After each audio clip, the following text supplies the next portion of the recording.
Ahí vamos, ahí estamos. Creo que ahí está. No sé si me lo almaceno yo o queda en el hospedador del Zoom. Eso después lo chequeo. Después lo tenés que subir, me parece. Sí, sí, sí, sí, sí, pero viste que está la posibilidad de que quede en la nube del Zoom Ah, o me yo lo después guarde yo. te... Esa parte no la vi. Sí, sí. Yo en cuanto Gracias, sepa dónde está, lo subo. No te preocupes. gracias, gracias. Te agradece. No, de nada, Liliana. Bueno, les mencionaba que esta parte lo que va a intentar es resumir la obra, más que nada la obra, los dos textos que son propios del tronco particular del departamento, que son el texto de José María Rosa y el texto sobre la bicontinentalidad. Yendo rápidamente. A ver, las clases de repaso a veces implican que no son clases tan teóricas, sino son clases un poco más compartidas, producto de que ustedes vienen a sacar algunas dudas, pero bueno, sabemos que este tipo de repaso es un poco particular. Vayamos al primer texto, que es el texto de José María Rosa, ¿sí? El trabajo que hicieron los compañeros. Cuando uno se acerca a ese texto, lo importante ahí, les tiro un par de tips, ¿sí? Es tratar de comprender cómo se va construyendo lo que la corriente a la cual abona el autor, que es la del revisionismo histórico, cómo desde esa corriente y cómo desde su obra se articula el conocimiento en relación a la política, a la cultura, a la economía, desde una perspectiva nacional. ¿Cuáles son las reflexiones? Yo les voy tirando ejes para que ustedes puedan vincularse de manera más directa al libro. ¿Cuáles son las reflexiones que hace el autor en relación a los conceptos de imperialismo, a los conceptos, a la noción de pueblo y de soberanía? ¿Y de qué manera el autor reconoce a esos dos antagonismos, de qué manera el autor reconoce, podría decir, o de qué manera el autor pone su mirada crítica acerca de un elemento que domina nuestra realidad, que es el liberalismo económico, pero también domina nuestra forma de pensar, que es el liberalismo cultural. ¿Sí? Cómo se constituye la dominación. ¿Sí? Bien, vamos ahora al primer punto, a pensar un poco de qué manera él aborda la cuestión de la historia. ¿Sí? La historia, él está discutiendo con una historia o una forma de escribir la historia, que podríamos decirla, podríamos ponerle el nombre de historiografía, él está discutiendo de manera desfavorable, porque la historiografía a la que él pertenece es el revisionismo histórico, como mencionamos, pero por el otro lado se enfrenta a otro tipo de historiografía, que es la historiografía más de corte liberal. Vamos a ponerles ese nombre. ¿Sí? Entonces, para Rosa, para José María Rosa, la historia en tanto disciplina pasa a ser una herramienta de emancipación nacional. La historia sirve como una herramienta de emancipación. ¿Sí? Digo, y pensando un poco, la UNLA tiene un repositorio institucional que se llama José María Rosa, digo, que destaca, digo, un poco como vimos la primera parte de los edificios, cómo los edificios están tan vinculados a esta matriz de pensamiento, que es la del pensamiento nacional latinoamericano. Bueno, hay un espacio en la UNLA que es el repositorio institucional José María Rosa. Y eso da cuenta un poco de la recuperación de este historiador. Rápidamente, pasando por su vida, yo tiro algunos datos biográficos.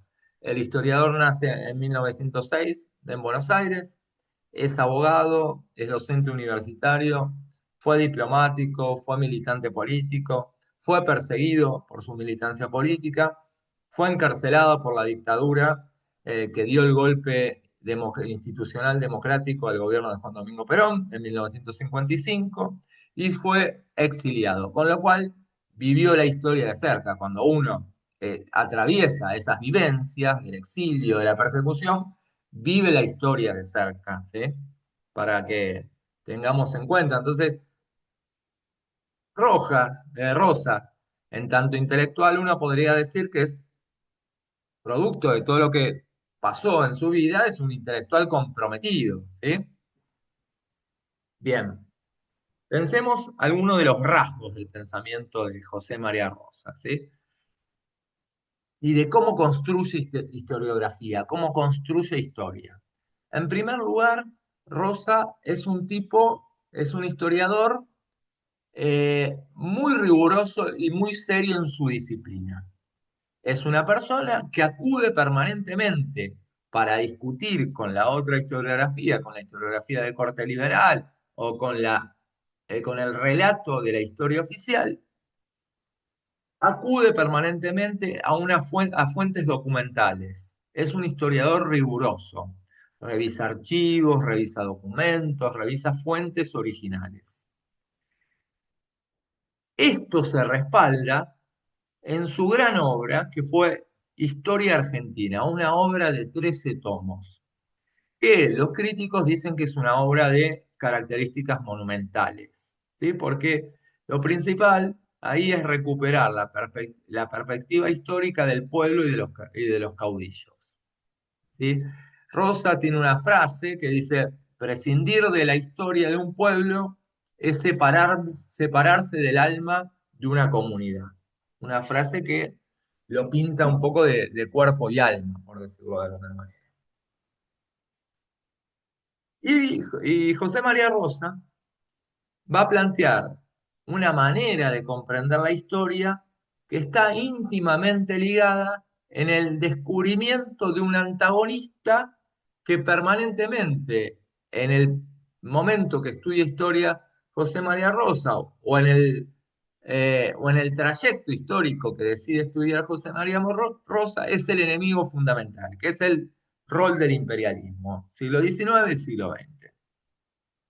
Por un lado, está el rol del imperialismo, que es un objeto de estudio para José María Rosa, y por el otro lado está el otro gran objeto de estudio, que es el papel del pueblo como protagonista de la historia. ¿Sí? Y eso le permite a José María Rosa criticar a la historia oficial. ¿Sí? ¿Por qué? Porque esta historia oficial, representada en la pluma del historiador Bartolomé Mitre, se encargó de glorificar a las élites porteñas. Se encargó de silenciar a las provincias del interior. Se encargó de silenciar el protagonismo del mundo gaucho en el siglo XIX en pos y su participación en las guerras de la independencia. Se encargó este relato histórico al cual se enfrenta José María Rosa de silenciar al pueblo trabajador. ¿Sí? Entonces, la obra de Rosa, uno se podría, uno podría reflexionar que podría ser una historia desde los de abajo, podría ser, ¿sí? Y sus aportes, uno los podría sintetizar en cuatro ejes. Vamos a ponerle cuatro ejes. El primero es la conciencia, el desarrollo de una conciencia nacional y antiimperialista. ¿Mm? Rosa es un tipo que su obsesión es documentar la acción del imperialismo financiero y cultural durante el siglo XIX y buena parte del siglo XX. ¿Por qué? Él destaca dos elementos del imperialismo. Sin estos dos elementos del imperialismo, la dominación sobre una nación semicolonial como la nuestra no se podría llevar a cabo. Estos elementos del imperialismo de dominación son el imperialismo financiero y el imperialismo cultural. Van de la mano.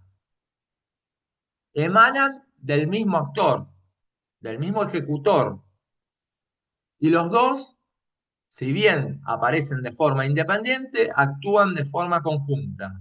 Y lo que generan es una colonización mental, una colonización pedagógica sería en los términos de Arturo Jaureche. ¿Mm? El cuarto eje que les mencionaba yo hace un rato, el pueblo como sujeto de la historia. Hay una frase de José María Rosa que dice, la nacionalidad surge de abajo hacia arriba, de los inferiores a los superiores.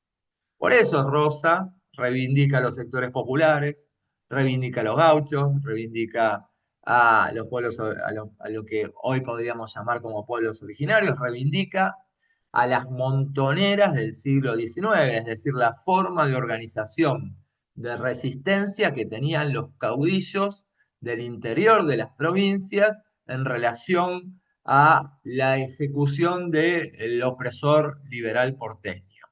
Por eso revaloriza José María Rosa la figura de caudillos como Artigas, como Güemes, como Felipe Varela y el mismo Juan Manuel de Rosas. ¿Sí? Tercer eje, el nacionalismo económico. ¿Sí? Dice, en defensa y pérdida de nuestra independencia, y Rivadavia, el imperialismo británico, en esos textos, lo que trata de hacer José María Rosa es desmenuzar la obra del imperialismo en la región. ¿Sí? Entonces, por eso empieza a desarrollar, bueno, ¿de qué se trató el primer préstamo que tomó la Argentina? ¿Qué características había en ese momento en el país? ¿Quiénes gobiernan? ¿A quiénes perjudicaban? ¿Qué significó una apertura comercial para las provincias del interior del país? ¿Qué significó tener un modelo liberal para las provincias del interior del país? ¿Qué significó la privatización de los ríos interiores para que los productos importados inunden, inunden las provincias y con eso se rompa el trabajo nacional? Bueno, todo eso, que son los brazos ejecutores de la política imperialista, es lo que en su obra, trata de denunciar José María Rosa. Eso lo que va generando en una generación es un desarrollo de conciencia nacional, o sea, un nacionalismo económico.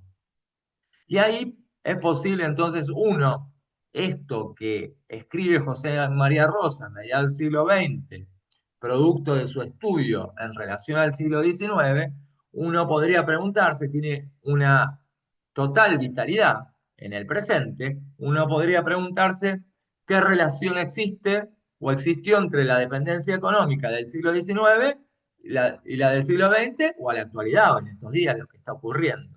¿Sí? Todo esto sirve siempre para pensar el presente. Vayamos hasta acá, ¿alguna duda? ¿Estamos bien, Liliana? Sí, sí, nunca tan vigente lo que estás diciendo. Bueno, sí, por eso. Yo cuando estaba repasando la clase antes de entrar al Zoom, decía, esto tiene vigencia. Nosotros que tenemos unos años más, ya sabemos que esto ocurrió, pero quizás a los chicos de ahora es la primera vez que lo viven de forma tan concreta, ¿no? Ahí Gabriela levanta la mano. Pero qué cíclico todo, ¿no? ¿Cómo vamos culturalmente, económicamente, cómo todo, cada tanto, cada 10 años, todo vuelve a ser igual, ¿no? Mm, sí. Aproximadamente.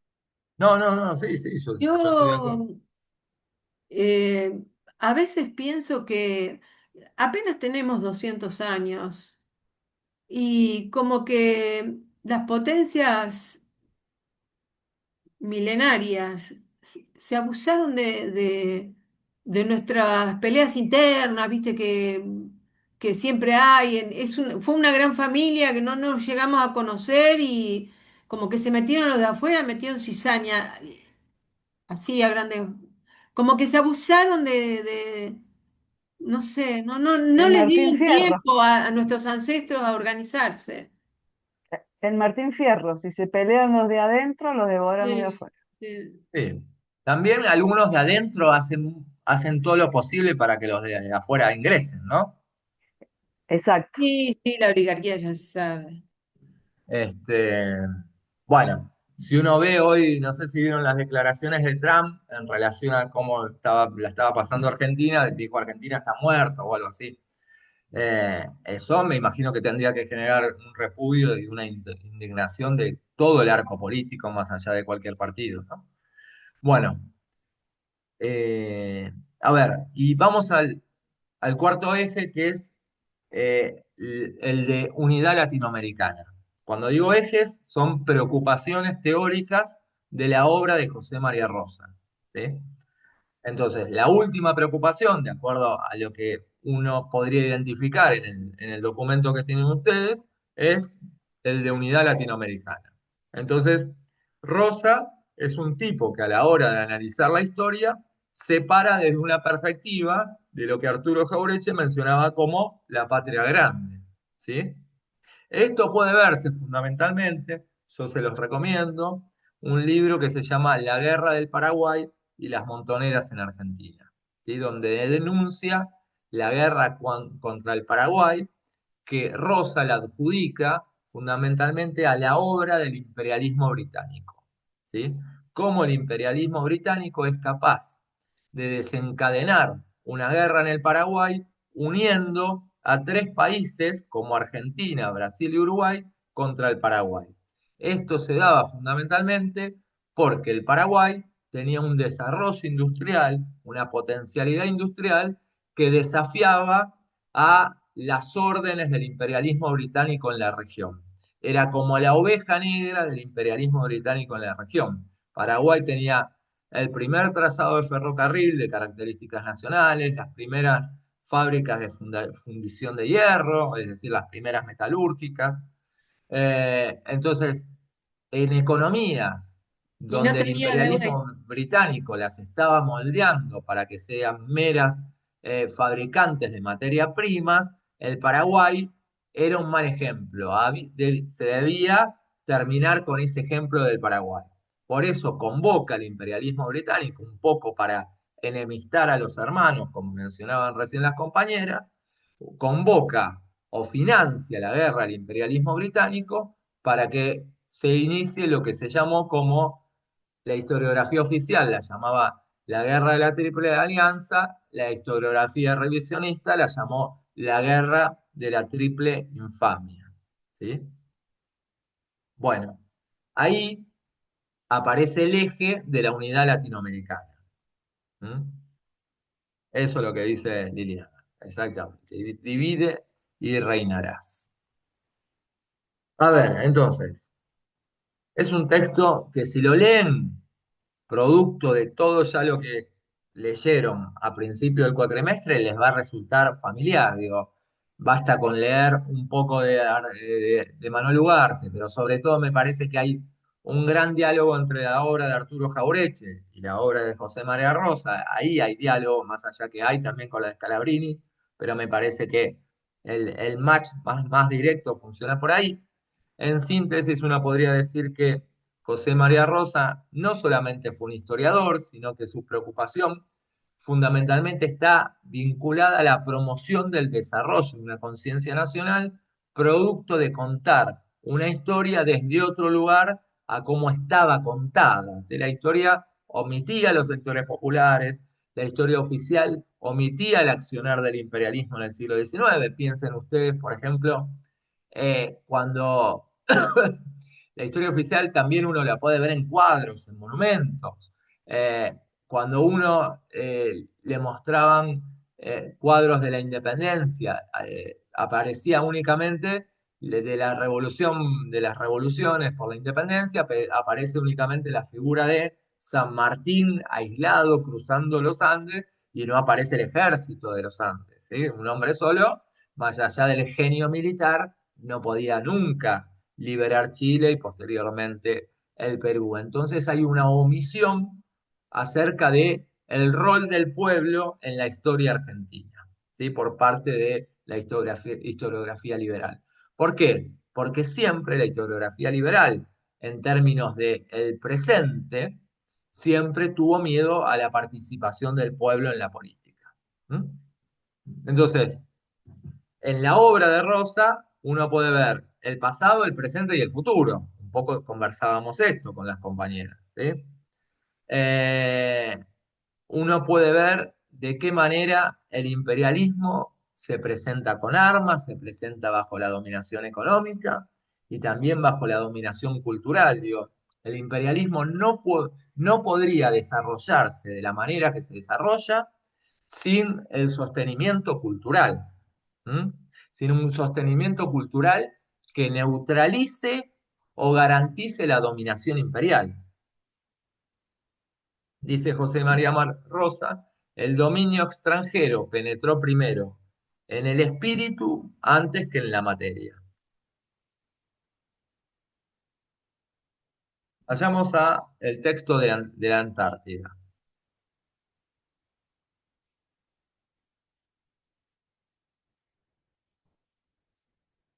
Eh, a la hora de acercarse al texto de la Antártida, ¿también, chicas? ¿Hasta ahora? ¿Viene bien? ¿Sí? Eh, a la hora de acercarse al texto de la Antártida, lo que, lo que, genial, lo que tienen que hacer es tratar de comprender a la Antártida como parte constitutiva del territorio nacional. No es algo aislado la Antártida. La Antártida es parte constitutiva del territorio nacional. No es ese pedacito, ese triángulo que uno veía en los viejos mapas cuando iba a la primaria. ¿Sí? Esto nos posibilita, a su De vez, vuelta, eso no lo entendí, porque cuando leí el texto, sí, los metros cuadrados no me daban, los kilómetros cuadrados no me daban. no te daban. Todo, todo el continente antártico es de Argentina. No, una parte del Ah, continente el antártico. triángulo. Sí, Ah, listo. sí, sí, sí. Ojalá tuviera, ojalá para toda Argentina. Liliana. Te hago otra consulta. Yo había buscado para el anterior examen desde cuándo hay base permanente de Argentina en la Antártida. Y en 1904 había, pero me parece que fue anterior. Ah, No, no, no, no, no, es 1904. Esa ¿no es, hubo más? ¿No hubo antes? no, es a partir de la presidencia de Roca, a partir de la última presidencia de Roca. Ah, bueno, No, no, entonces no, estaba mal eso es informada. así, sí, porque es propio del siglo XX, no, no, esa parte es así. Bien, entonces, comprenderla como parte constitutiva del territorio nacional, ¿sí? Pensar a la Argentina, analizar el papel argentino en tanto nación antártica. Argentina es una nación antártica. Y en línea a lo que mencionaba Liliana, el texto propone reflexionar acerca de la relación entre ciencia, o sea, las bases científicas que mencionaba Liliana, geopolítica, pensar la Antártida en el futuro, y la soberanía en Atlántico Sur. Creo que estos tres elementos sirven para pensar el texto: la ciencia, la geopolítica y la soberanía. Y por último, para pensar el texto, recomiendo empezar a pensar la Argentina, si es que no lo hicieron todavía, en clave bicontinental. Argentina es un país que atraviesa dos continentes. ¿Sí? ¿Por qué es esto? ¿Sí? No es solamente un país continental, es un país bicontinental. Y esto lo destaca también que el centro geográfico ya no es más Córdoba, de acuerdo a la visión que uno tenía antes, el corazón es Córdoba, no. El centro del territorio nacional pasa a ser Tierra del Fuego. ¿Sí? Esto es importante porque decía Jaureche, decía en un texto sobre Forja, que los pensadores nacionales tuvieron que desaprender bibliotecas. Y esto es importante incluso para nosotros, que fuimos al colegio con otros mapas, donde cuando nosotros pensábamos que el centro de Argentina era Córdoba, era Tucumán, Santiago del Estero, vamos a situarlo más o menos por ahí, esto nos rompe la cabeza de cómo pensar el territorio. ¿Sí? Esto, eh, nosotros porque lo tenemos incorporado, pero ustedes piensen cuando los españoles empezaban a llegar a América y empezaban a dibujar los mapas con las nuevas posesiones que conquistaban. Eso en la cabeza del hombre, en la cabeza del científico de ese momento, es un alto impacto pensarse el mapa porque uno se piensa desde otro lugar. No es poca cosa pensar que ahora el centro argentino no pasa a ser más Córdoba o Tucumán, yo por no caerle a Córdoba, ¿sí? Porque no es cuestión de caerle a Córdoba, podía ser X, la provincia, sino que el centro pasa a ser pasa a ser Tierra del Fuego. Cuando te decían que Tierra del Fuego era el último lugar del mundo. Eso sirve para pensar un poco de qué manera acciona el colonialismo mental. Porque si a vos te dicen que Tierra del Fuego es, ahí termina el mundo, la isla del fondo del mundo, ¿qué pasa con lo que hay para abajo de Tierra del Fuego? Entonces, así aplica el colonialismo mental, en cosas que para nosotros las tenemos incorporadas, que las pasamos desapercibidas, que en muchos casos capaz que fuimos al faro del fin del mundo y decíamos, no, fuimos al faro del fin del mundo, y en realidad hay un montón de territorio abajo que es territorio nacional. De esa manera se desarrolla el colonialismo mental, en esas pequeñas cositas que uno lo reproduce y no lo reproduce de forma maliciosa, sino que, sí, Liliana. Eh, con tanto tiempo pasado, con buenos gobiernos como hemos tenido, ¿por qué no se han modificado los planes de estudio? ¿Se han cambiado los autores? Yo ahora me estoy abriendo la cabeza y estoy dándole la razón a quienes decían que Sarmiento era esto, que Rosas al final no fue tan malo, que yo estudié biología de joven, nada que ver con esto, nunca. Y la verdad que me parece interesante. ¿Por qué con tan buenos gobiernos que hemos tenido no se cambió ahora? No se, recién en 2010 se cambió Sí, la obligatoriedad en el Senado del del mapa. cambio del mapa. ¿Por qué no se cambia directamente la forma de dar la historia? Porque ya desde chico hay que decir la verdad. Porque repetimos como loros, próceres que no lo son, fueron traidores a la patria. Sí. Yo no tengo la respuesta a esa, no está acá la respuesta a esa, imagínate, Liliana, me gustaría tenerla, no sé, no sé, ahí es algo más de debate, eh, yo opino lo mismo que vos, pero no es una respuesta que yo te podría brindar. Yo opino lo mismo que vos, evidentemente hay negación o quizás parte de de esos buenos gobiernos que vos mencionás también estuvieron formados en cierto ambiente intelectual que logró bloquear cualquier posibilidad de cambio. Digo, por eso, desaprender bibliotecas es más difícil que aprender bibliotecas. Es un esfuerzo más grande desaprender que aprender. Siempre se dice esto de que destruir es más fácil. En el caso de lo incorporado en términos del conocimiento o en términos de nuestro ciclo escolar, es más difícil desaprender. Porque Jaureche dice, bueno, esas son las cosas que uno aprende desde la más tierna infancia.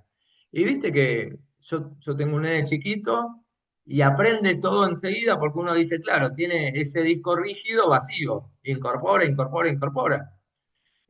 Son más esponjas. Bueno, yo creo que tiene que ver un poco con esto. Me parece que es más difícil desaprender que aprender en estas cuestiones. Yo estoy de acuerdo con tu diagnóstico, pero bueno, es algo más para conversar. Bueno. La Argentina tiene presencia ininterrumpida en la Antártida o en las islas del Atlántico Sur desde 1904. Esto te marca un antecedente, porque cuando venga alguien a pedirte, che, correte de ahí, vos le tenés que decir, mirá, yo estoy desde 1904, se creó un primer observatorio meteorológico en las Islas Orcadas del Atlántico Sur. ¿Sí? Es uno de los países, es el país de mayor permanencia histórica en el continente blanco. El reclamo argentino en relación a la Antártida es de 873.000 kilómetros y Argentina constituyó 13 bases científicas en la Antártida. 7 son permanentes y 6 son temporarias. Otro elemento, digo, esos son elementos para pensar la bicontinentalidad. ¿Por qué Argentina es un país bicontinental? Otro elemento para pensar la bicontinentalidad es que la cordillera de los Andes se extiende por abajo de la plataforma marítima, lo que se conoce como los Antartandes. O sea, la cordillera por abajo de la Antártida, por abajo de la plataforma marítima. Es una continuidad de la estructura continental, ¿sí? Solo Argentina y Chile tienen una proyección geográfica natural desde el territorio para la Antártida. Es decir, Argentina y Chile tienen la posibilidad de extenderse bajo la plataforma marítima hacia el sur, desde Ushuaia, Argentina, Punta Arenas, Chile. ¿Sí? Entonces, está mal decir esto de Argentina mira a la Antártida, sino lo que hay que decir es que, que la Antártida forma parte de Argentina. La Antártida es el cuarto Chile, continente más grande del mundo. ¿Sí? Hay sí. 14 millones de kilómetros cuadrados, un poco lo que mencionaba. Disculpa, ¿Chile tiene base? Chile tiene bases, sí. Chile tiene bases. Sí. En la Antártida, digo, prestemos atención a esto, contiene el 70% del agua, de las reservas de agua dulce del planeta. Contiene yacimientos minerales que van desde el hierro, desde el carbón, hidrocarburos. O sea, es una reserva de recursos naturales. Y la semana pasada se habló mucho en relación al acuerdo entre Trump y la Argentina sobre el pedido o sobre las aspiraciones que tenían los Estados Unidos en relación a lo que son consideradas como tierras raras, lugares donde hay minerales poco conocidos. ¿Sí? Y si uno reproduce a los analistas internacionales, uno observa con preocupación que si los conflictos próximos en términos bélicos van a ser por el agua, por la energía, por los minerales, uno haría uno más uno, dos, o si tiene cola, ladra y tiene cuatro patas, es un perro, uno podría decir que si un lugar contiene el 70% de las reservas de agua dulce, posiblemente las disputas en un futuro pasen, pasen a ser en relación a la Antártida. ¿Sí? En 1959 se firma el Tratado Antártico, ¿sí? Que lo firman una serie de países. En la Antártida hay presencia británica, en esos 14 millones de kilómetros, ¿sí? Hay presencia británica, creo que hay presencia rusa también, hay presencia de Francia, creo que Australia también tiene presencia. Bueno, varios países tienen presencia científica, ¿sí? Entonces, en 1959, creo que ese tratado vence de acá a 10 años, una cosa así, Por eso es tan importante el tema del tratado, porque se tiene que renovar el tema del tratado. ¿M? O sea que se tiene que renovar la legitimidad, más allá que nosotros lo consideramos legítimo, pero se tiene que legitimar en términos del derecho internacional la posesión argentina en relación a la Antártida. Y uno podría llegar a sospechar que, de acuerdo a quien gobierne o no, esa posesión puede ser considerada como importante o no. Recordemos que en medio de la pandemia, una ministra actual se animó a decir, bueno, entreguen las Malvinas a cambio de vacunas. ¿Sí? Entonces, es peligroso esto del vencimiento antártico para tenerlo en cuenta. Entonces, en 1959 se firma el Tratado Antártico que nombró o declaró a la Antártida como zona de paz y cooperación científica. ¿Mm?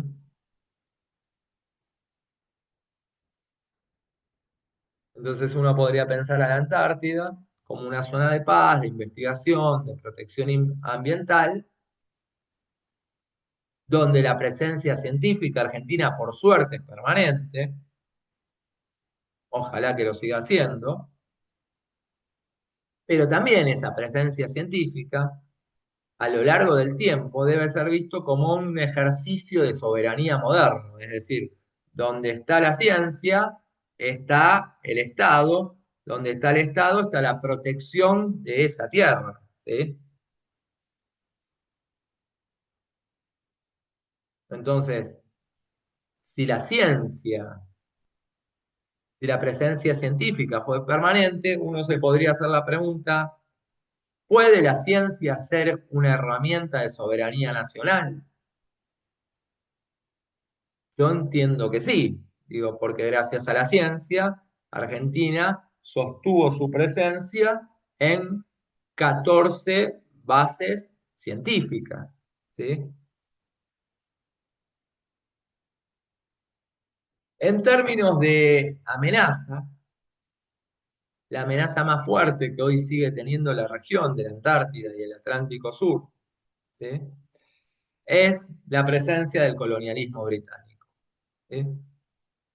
El trabajo que ustedes tienen para leer advierte precisamente de la ocupación ilegal británica en las islas Malvinas, en las islas del Atlántico Sur, y que tiene, a su vez, Gran Bretaña una base geográfica sobre la Antártida que se llama Tierra Reina Isabel, muy cercana, digo. Entonces, hay que ver también ahí la amenaza. Uno puede advertir en esto cómo hay una continuidad del dominio colonial británico que se extiende desde Gibraltar, un terreno español que es ocupado por Gran Bretaña, hasta las Islas Malvinas. Es decir, Gran Bretaña siempre manifestó su idea de tener un sistema global de control marítimo. La famosa idea de ser la dueña de los mares. Entonces, uno podría preguntarse qué relación existe entre la disputa de Malvinas, claro, exactamente, Gabriela, y lo que ocurre en la Antártida, ¿sí? No es cualquier cosa tener a los ingleses cerca de la Antártida, con el antecedente que tenemos de 1982 o de 1833, que fue cuando ocuparon de manera permanente nuestras islas. ¿Sí? Entonces, uno podría preguntarse también, ¿qué intereses estratégicos sostienen la presencia británica en el Atlántico Sur? Eso no nos vamos a enterar, pero detrás de una ocupación hay intereses estratégicos. Sí, y no me quiero olvidar que en A términos nosotros nos geopolíticos, ocuparon. ¿cómo? Está mal. Ellos dicen que le compraron Gibraltar a España. Está mal. pero a nosotros nos ocuparon, nos usurparon. ¿Mm? Totalmente. Y en términos geopolíticos, se dice que las Islas Malvinas son la puerta de entrada a la Antártida, ¿sí?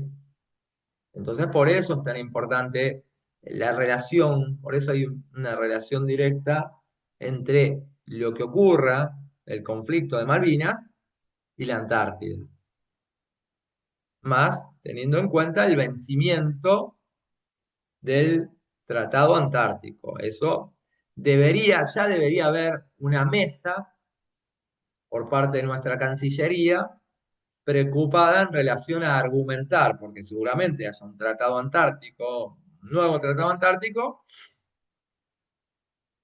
¿Qué cosa avisó Moreno, Liliana? Lo vi en un reportaje hablar Ah, de esto, casualmente, y no entendía por qué. Y ah, ahora me cierra. bueno, lo que decía yo es que eh, en cualquier país más o menos serio que tiene en peligro o en amenaza 878.000 kilómetros cuadrados, que no es poca cosa, habría ya de conformarse una mesa que esté pensando estrategias argumentativas para sostener ese territorio que Argentina lo ocupa pacíficamente y que le da vida científicamente desde 1904. Otro elemento que nos brinda el texto es el vinculado a la educación y la conciencia bicontinental. Un poco de esto hablábamos, porque el texto no deja de enfatizar, en realidad lo jerarquiza, el valor educativo y simbólico que tiene y que tuvo en su momento el mapa bicontinental.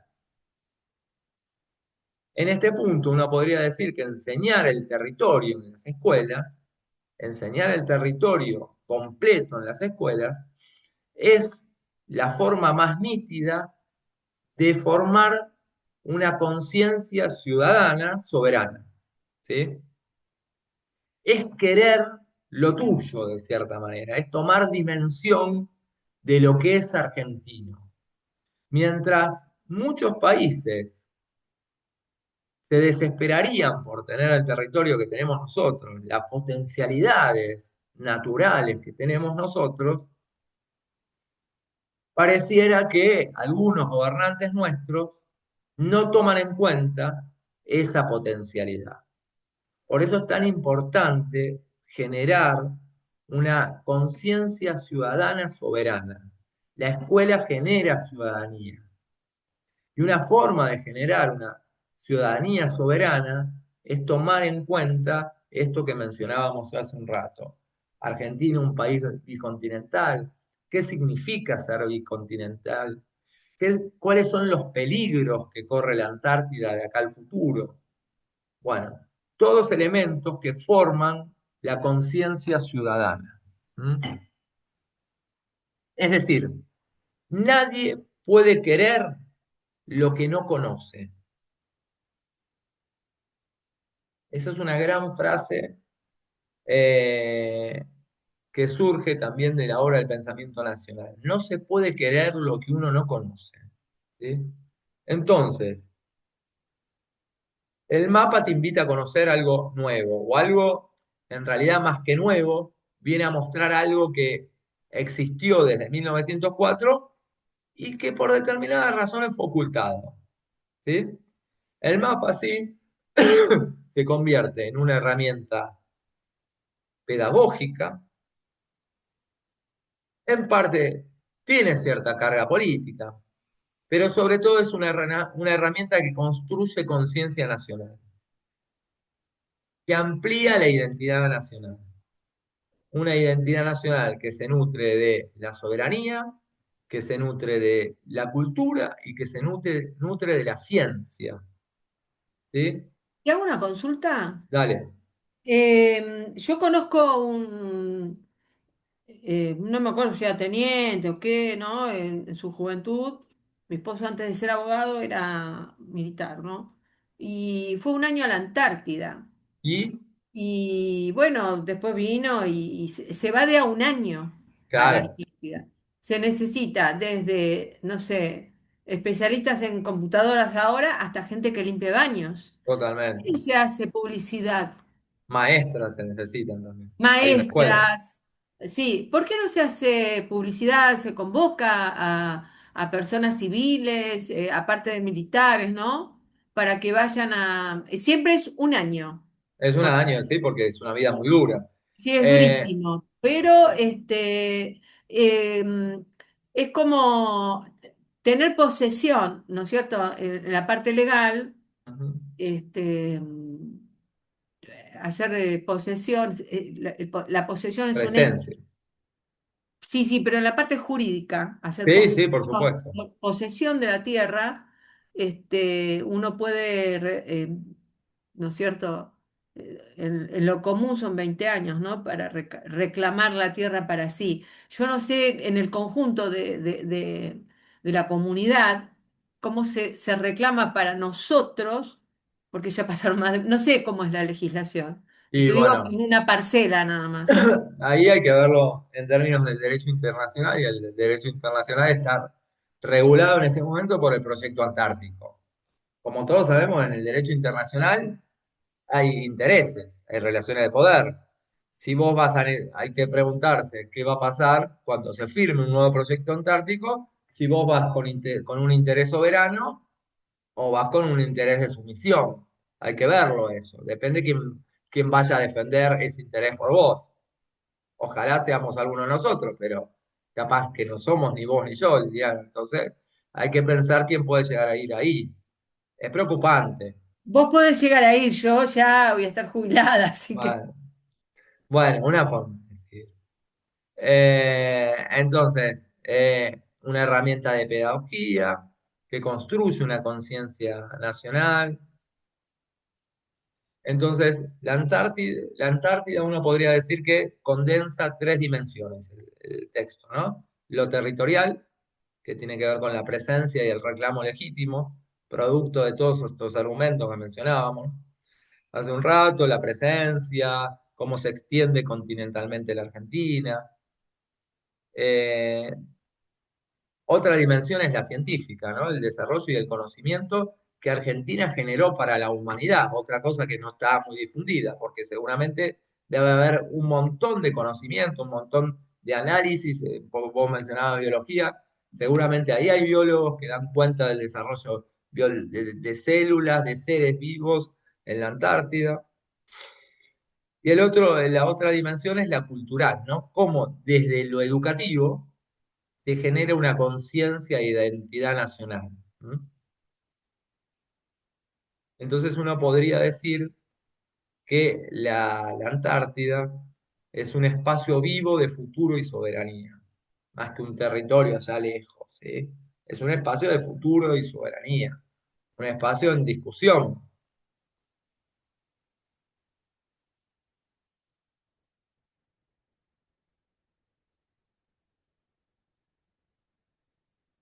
Eh, Haciendo un repaso de los dos textos, tanto el de José María Rosa como el de la Argentina bicontinental, si uno trataría de encontrar similitudes, podría pensar en la reconstrucción. Ambos apuntan a la reconstrucción de una soberanía nacional, ¿sí? Ambos denuncian las distintas formas de imperialismo. ¿M? El imperialismo cultural, el imperialismo económico, el imperialismo territorial, si uno piensa Malvinas, ¿no? Ambos textos expresan la voluntad de pensar, podríamos decir, la identidad argentina y latinoamericana,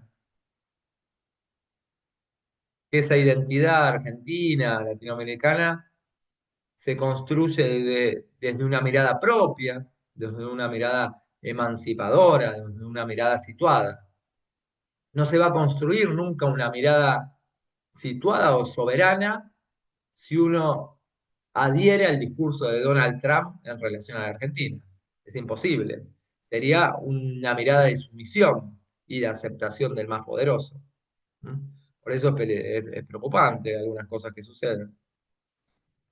Entonces, pensando en los dos textos, No, porque no va a ganar Milei ahora en octubre, así que si uno pensaría en los dos textos, uno podría pensar que hay una articulación entre historia y territorio, entre cultura y soberanía, entre memoria, territorio, pueblo, donde Rosa, José María Rosa, va a hacer un intento para recuperar la soberanía desde el pasado, recuperando también el lugar del pueblo en el pasado, en la constitución de la historia nacional, de la soberanía nacional. Y el texto de la Argentina bicontinental es una afirmación acerca de la soberanía del espacio, ¿no? Si uno es la soberanía del pasado, acá hablamos de una soberanía del espacio, ¿sí? Ambos textos, si uno analiza los dos textos, lo que hay también es una forma de interpelar la conciencia nacional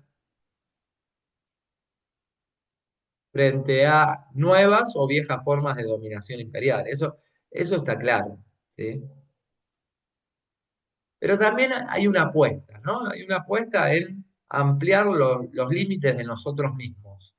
Y en esto voy otra vez a la figura de Arturo Jauretche cuando decía que lo más difícil fue desaprender bibliotecas. Porque al ampliar los límites de nosotros mismos es cuando algunas cosas que antes pasaban desapercibidas, ahora comienzan a tener sentido, ¿no? O comienzan a hacernos un poquito más de ruido.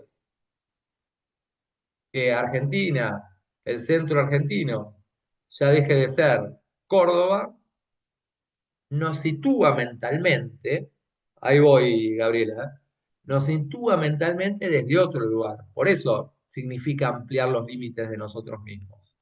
Sí, Gabriela, perdón.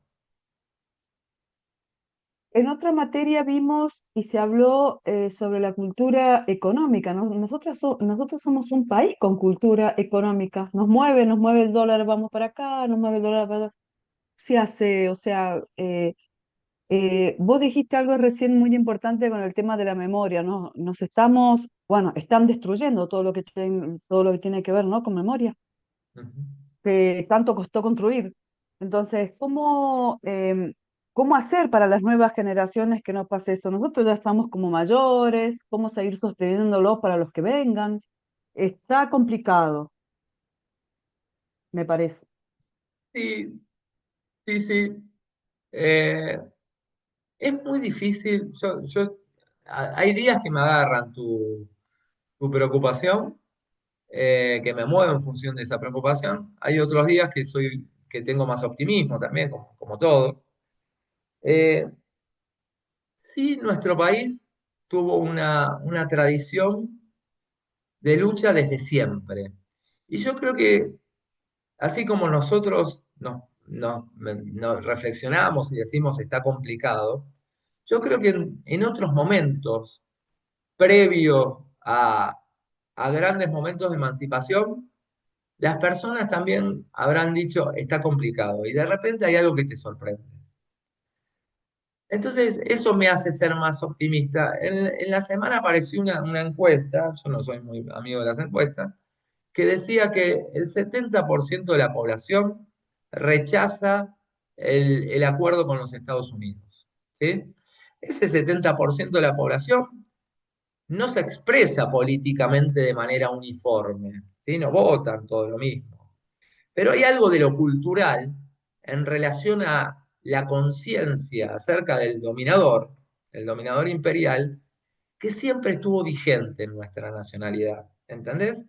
Más allá que vos me podés decir, bueno, pero también siempre hubo quienes les abrieron la puerta, siempre hubo quienes tuvieron mentalidad cipaya. Lo que pasa en términos de análisis o de cambio político, va más allá de lo que ocurre alrededor de nuestro bosque o de lo que hoy se llamaría más allá de nuestro algoritmo. ¿Sí? Yo pondría ciertos puntos de suspensión, de suspenso, mejor dicho, en relación al escepticismo, ¿sí? Pero no porque la tenga más clara, sino porque yo creo que en determinados momentos, ahí voy, Gabriela, reitero, previo a momentos de cambio, a situaciones de cambio, capaz que la gente pensaba como en este momento nosotros, che, esto está difícil. Y de repente, sí, Gabriela, No, sí, yo coincido en eso con vos. Siempre reaccionamos quizás en el extremo, ¿no? Así sí, como que estamos ahí, como que nos empató Francia y ahí nomás sacamos el tercer gol, ¿no? pues sí, Entonces, ¿por qué pasar por eso, no? Cuando estaba todo tan tranquilo. exacto, exacto, pero bueno, como que somos así. Mirá, yo estoy acá en Mendoza, en un Cuyo, Ah, y cierto. las encuestas del diario, de un diario local, MDZ, Sí, así sí, se llama, ¿no? lo ¿Lo conozco. conoces? Bueno, las encuestas yo siempre leo ese, bueno, leo así pantallazo por todo, Nación, Clarín, voy, página, voy y vengo. Ujú. Entonces, cosas de ver distintas. Bueno, Sí, las encuestas dicen que acá gana la libertad. Bueno, Cambiemos, que es de los radicales que se aliaron sí, ganan en sí. un 53%. Yo digo, ¿dónde viven? Si en Mendoza antes no se veía a la gente revolviendo como en Cava Sí, los sí, sí. cestos de la calle. Y yo digo, no sé, la verdad que no se entiende, pero sí, tampoco por ahí me agarran esos días, como decís vos, pero también resucitamos. Bueno, sí, yo creo que resucitamos. A ver, si hubieras leído, si pensás en las encuestas de hace 2 meses atrás, los números capaz que eran otros también, ¿viste? En Mendoza. Al menos eso dicen. Eh, Yo no te voy a hablar de Mendoza, pero entiendo que siempre fue un espacio más bien conservador, que fue bastante complejo, ¿no? Digo, eso lo sabés mejor vos que yo, pero reconozco cierta matriz más conservadora. Bueno, es todo lento, ¿viste? La historia es muy lenta, se mueve de a poquito. Bueno, yo me voy a fijar en qué carpeta fue a parar esta grabación. Ya, pará.